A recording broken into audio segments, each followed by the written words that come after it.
প্রিয় শিক্ষার্থীরা, আসসালামু আলাইকুম। আশা করি সবাই ভালো আছো। আজকে চলে আসলাম আরেকটি নতুন পর্বে। এ পর্বে আলোচনা করব অধ্যায় 2 30 পৃষ্ঠার 11, 12, 13 নম্বর অঙ্ক নিয়ে। তো তোমরা শেষ পর্যন্ত ক্লাসটি দেখবে, আমি তোমাদের সহজভাবে বুঝিয়ে দেওয়ার চেষ্টা করব ইনশাআল্লাহ।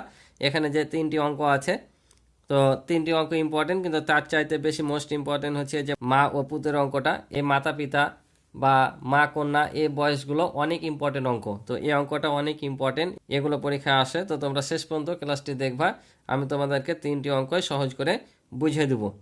আর আমার চ্যানেলে নতুন হয়ে থাকলে অবশ্যই চ্যানেলটি সাবস্ক্রাইব করে পাশে থাকবে এবং ভিডিও ভালো লাগলে একটি লাইক করে দিবে। আর যারা এখন পর্যন্ত আমার চ্যানেলটি সাবস্ক্রাইব করে রেখেছো তাদেরকে অসংখ্য ধন্যবাদ। তো চলো আমরা অঙ্কগুলো শুরু করি। তো প্রথমে 11 নম্বরে বলছে, ফাতিহা, সুলতান ও আফরিন 3 ভাই বোন তাদের বাবার সঙ্গে মেলায় গিয়ে নাগরদোলায় চলল। এই যে দেখতে পাচ্ছ নাগরদোলা, তোমরা দেখেছো, চড়েছো অনেকেই। নাগরদোলায় চললো। নাগরদোলায় প্রতিবার উঠলে 15 টাকা করে দিতে হয়, অর্থাৎ একবার যদি চড়ো তাহলে 15 টাকা করে দিতে হবে। তো নাগরদোলায় ফাতিহা 5 বার, সুলতান 7 বার এবং আফরিন 1 বার উঠল। তাহলে ফাতিহা 5 বার উঠেছে, সুলতান 7 বার উঠেছে, আর আফরিন মাত্র 1 বার উঠেছে। এখন বাবা কাউন্টারে 500 টাকা দিলেন। 500 টাকা কাউন্টারে দিলেন তার বাবা, তিনি কত টাকা ফেরত পাবেন? তাহলে দেখো, তোমরা গত পর্বে যারা অঙ্কগুলো দেখেছো, একেবারে এই যে এই অঙ্ক দুইটার মতো 9, 10 এই অঙ্কগুলোর মতোই হচ্ছে এই 11 নম্বরটা। তাহলে লক্ষ্য করে দেখো, তাহলে আমাদের এখানে নাগরদোলায় চড়ে তাদের যত টাকা খরচ হয়েছে সে টাকাগুলো আগে কি করে দিতে হবে? যোগ করতে হবে। যোগ করার পর এই যে 500 টাকা কাউন্টারে দিয়েছে, যা খরচ হবে তখন সেটা রেখে কাউন্টারের লোক ফেরত দিবে। তার মানে আমাদের প্রথমত কী করতে হবে? এগুলো সব যোগ করতে হবে, তারপর 500 থেকে বিয়োগ করতে হবে। কিন্তু এখানে আবার শর্ত আছে যে প্রতিবার চললে 15 টাকা। তাহলে ফাতিহা 5 বার চলেছে, সুলতান 7 বার, আফরিন 1 বার। তাহলে এই যে 5 বার চলেছে, 1 বার উঠলে তো 15 টাকা, তাহলে 5 বার উঠলে বেশি হবে না? তাহলে কি করতে হবে? এই ফাতিহা, সুলতান এ দুজনের টাকা আগে খরচটা বের করতে হবে। এর 1 বার উঠেছে মানে 15 টাকায় খরচ হয়েছে, বেশি হয়নি। আর এদের 5 বার আর 7 বার, এদের টাকাটা কি করতে হবে? আমাদের বের করতে হবে, কারণ 1 বারে 15 টাকা, তাহলে 5 বারে বেশি, তাহলে কী গুণ হবে? 7 বারও বেশি গুণ হবে। তাহলে চলো আমরা ফাতিহা এবং সুলতানের নাগরদোলায় চড়ার খরচটা আগে বের করি, তারপর 3 জনের যোগ করে 500 থেকে বিয়োগ করব। তাহলে দেখো, বইয়ে যে কথাটা দেওয়া আছে যে নাগরদোলায় প্রতিবার উঠলে 15 টাকা দিতে হয়, এ কথাটাই তোমরা একবার শুধু লিখে নিবা, ঠিক আছে? যে নাগরদোলায় প্রতিবার উঠলে 15 টাকা দিতে হয়, প্রতিবার মানে 1 বার। তাহলে এভাবে ফাতিহা কয়বার উঠেছে? 5 বার। তাহলে লিখব ফাতিহার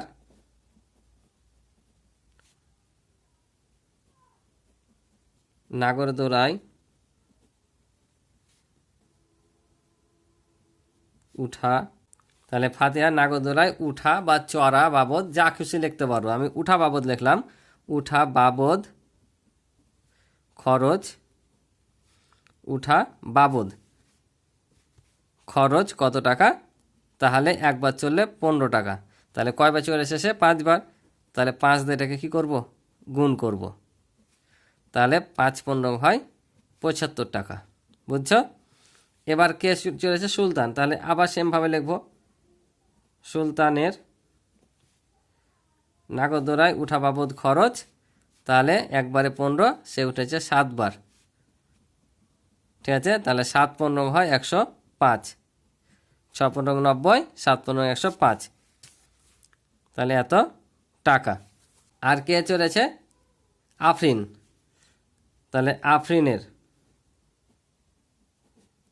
আফরিনের নাগরদোলায় চড়া বাবদ খরচ এর কিন্তু 15 টাকায়, কারণ 1 বার চলেছে। তাহলে 1 দিব, 1 দিয়ে গুণ দেখিয়ে দিই, তাহলে কত? 15 টাকায় হবে। বুঝতে পারছো? যেহেতু 1 বার চলেছে তাই তার 15 টাকায় খরচ হয়েছে। এখন এই 3টা আমরা কি করব? এই 3টা এখন যোগ করে দেবো। তাহলে লিখব 3 জনের নাগরদোলায় উঠা বাবদ খরচ। তাহলে 3টা আমরা যোগ করে দেবো। তাহলে 75 যোগ 105 যোগ 15, এই 3টা এখন যোগ করে দেবো। তো এখানে উঠা বাবদ বা চড়া বাবদ খরচ লিখতে পারো, ঠিক আছে? যেটা খুশি সেটা লিখতে পারো। তাহলে যোগ করলে দেখো 5 5 10, 5 15, 5 হাত থাকে 1 1 আর 2 2 আর সাথে হচ্ছে তোমার 9, আর এই একটা বসে যাবে, অর্থাৎ 195 টাকা খরচ। বুঝতে পারছো? তাহলে এখন 195 টাকা কী করব? তার বাবা কাউন্টারে দিয়েছে কত? 500 টাকা। তাহলে কাউন্টারম্যান কি করবে? 195 টাকা খরচ হয়েছে, এটা বাদে কি করবে? বাকি টাকা যেটা থাকবে সেটা ফেরত দেবে। তার মানে আমরা এখন 500 টাকা থেকে এটা বিয়োগ করে দেবো। তাহলে এখানে লিখব কি? তার বাবা কাউন্টারে দিলেন 500 টাকা। তাহলে আমি লিখে নিলাম তাদের বাবা কাউন্টারে দিলেন 500 টাকা, আর 3 জনের নাগদরায় উঠা বাবদ খরচ কত? 195 টাকা। এখন তাহলে আমরা কি করবো? বিয়োগ করে দেবো।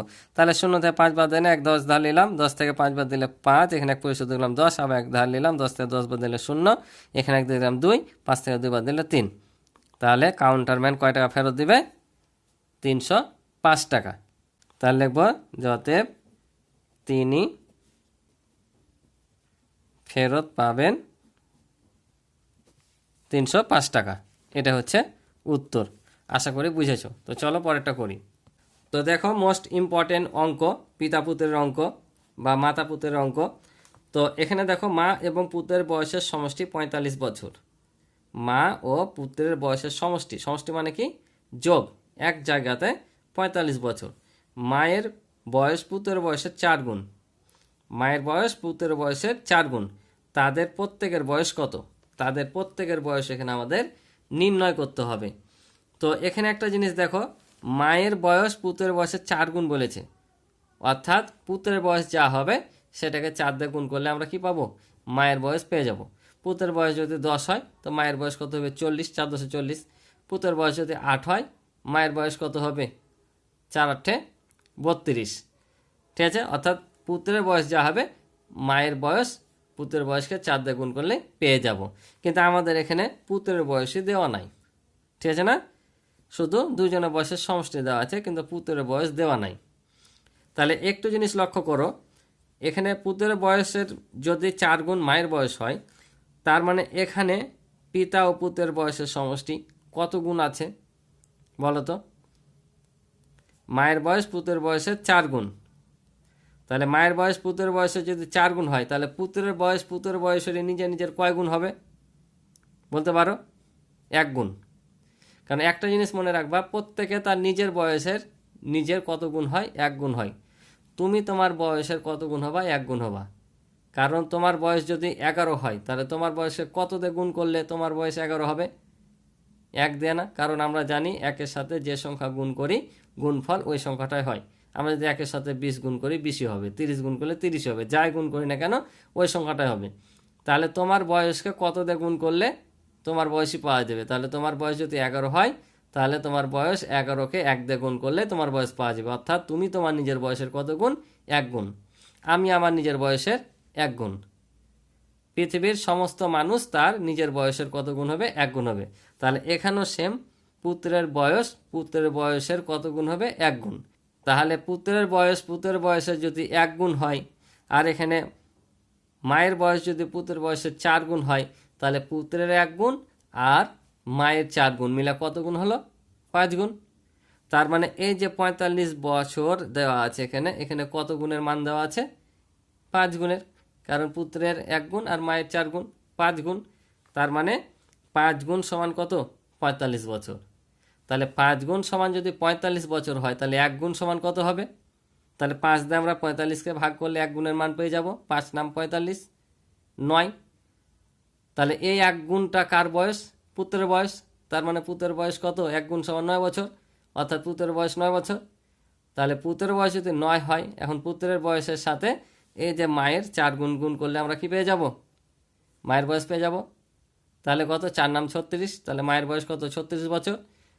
পুত্রের বয়স তাহলে কত? 9 বছর, আর মায়ের বয়স 4 নাম 36 বছর। মুখে মুখে পেয়ে গেলাম। তাহলে এখন খাতায় লিখা করতে হবে কিভাবে? এটা তোমাদের জন্য এভাবে করলে এমসিকিউর জন্য তোমাদের হয়ে গেল, অর্থাৎ টিক চিহ্নের জন্য। মুখে মুখে এভাবে করে নিতে পারবা, কিন্তু এটা বড় প্রশ্ন, তো লিখা করতে হবে। তো কীভাবে লিখা করতে হবে? তো চলো আমি করে দিই। তাহলে দেখো, এখানে লিখলাম পুত্রের বয়সের 1 গুণ। পুত্রের বয়স সমান পুত্রের বয়সের 1 গুণ, কারণ পুত্রের বয়সের নিজে কত গুণ হবে? 1 গুণ হবে বললাম। তাহলে এবার কার লিখব? মায়ের বয়স সমান পুত্রের বয়সের কয় গুণ? 4 গুণ। তাহলে পুত্রের বয়স সমান পুত্রের বয়সের 1 গুণ, আর মায়ের বয়স পুত্রের বয়সের 4 গুণ। তাহলে এই দুটো এখন আমরা কি করব, যোগ করব। তাহলে যোগ করলে কত গুণ হবে, 5 গুণ। তাহলে এখানে কার কার বয়সের সমষ্টি পেলাম, মা ও পুত্রের বয়সের। তাহলে আমরা এখানে নিব যে মা ও পুত্রের বয়সের সমষ্টি, সমষ্টি সমান কার বয়সের 5 গুণ, পুত্রের বয়সের 5 গুণ, পুত্রের বয়সের 5 গুণ। এটা কিন্তু লিখতে হবে তোমাদের সৃজনশীল প্রশ্নে, কিন্তু এভাবে অনেকে চাই ক নাম্বারে যে মা ও পুত্রের বয়সের সমষ্টি পুত্রের বয়সের কত গুণ। তাহলে এইটুকু করতে হবে যে মা ও পুত্রের বয়সের সমষ্টি পুত্রের বয়সের 5 গুণ। ঠিক আছে, এখন আমরা বের করব কার বয়স, পুত্রের বয়স। তাহলে এই যে একটা কি বললাম যে মাতা ও কন্যার বয়সের সমষ্টি 45 বছর, আর 45 বছরটা কত গুণের মান, 5 গুণের মান, আর 5 দা ভাগ করলে কত পাবো, 1 গুণ, মানে পুত্রের বয়স পেয়ে যাব। তাহলে আমরা এখানে লিখি যে পুত্রের বয়স 5 গুণ সমান হচ্ছে 45 বছর।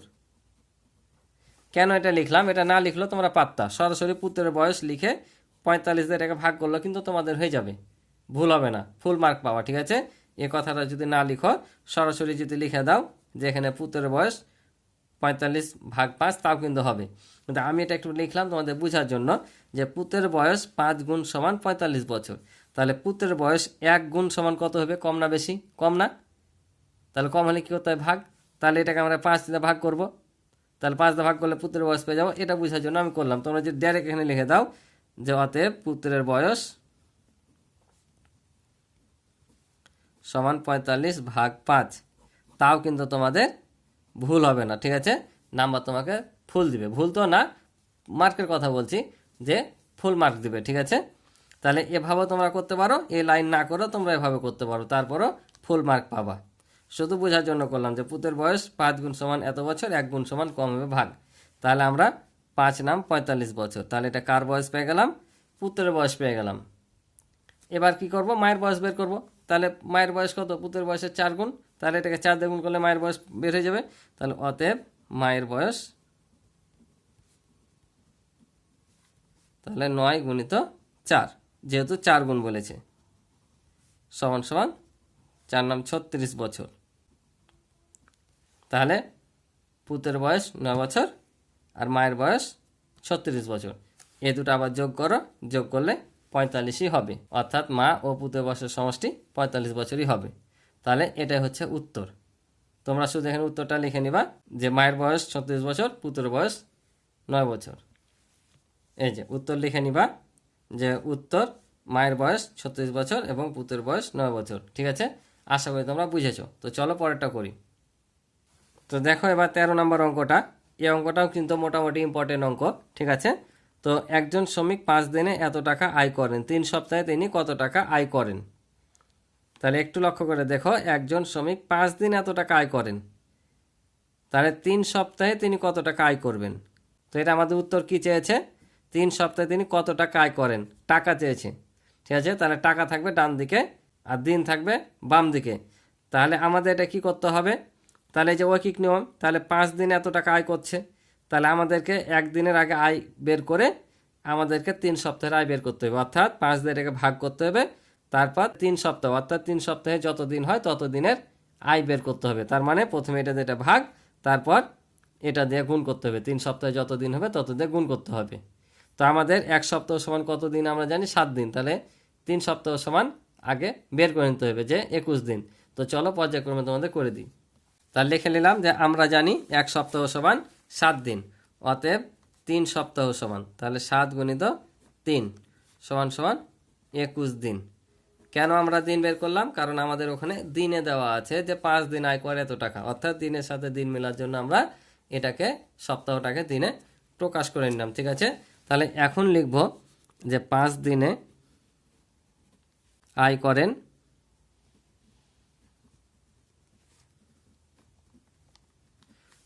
কত, 3125 টাকা। তাহলে অতএব 1 দিনে আয় করেন, কম করবে না বেশি, অবশ্যই কম করবে।